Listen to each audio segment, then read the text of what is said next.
I'm Chris Robinson, and I know how to shop at NAPA Auto Parts. And today, I'm going to show you how to shop for an oil change.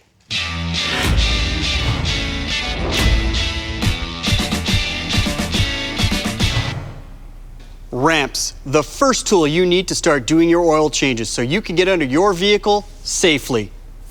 Before you start an oil change, make sure you have a good container. This one has a lid, whereas this one doesn't. But if you don't have a container at home, keep an old bottle of windshield washer fluid with you. This way you could dispose of the old oil in that container. And don't forget to take the filter when you go to the recycling plant. Want to do the job right? Make sure you have the proper funnel. And in this case, bigger isn't always better. I like this one. It's more of a hands-free device, kind of like your Bluetooth. Not a funnel guy like myself? Well, this one measures for you at the same time and has a spout built right in.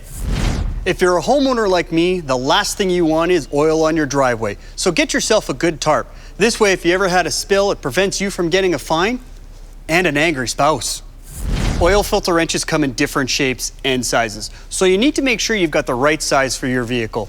There's the old school band clamp, not as useful anymore. Now we've gone to the evolution of the band clamp. As you can see, moves around a little bit easier. Then there's the three-way jaw style clamp, opens and closes as desired.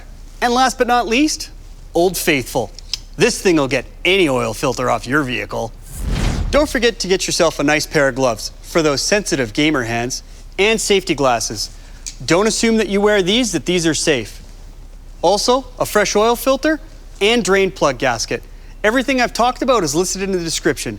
Now you know how to shop for oil change products at NAPA Auto Parts.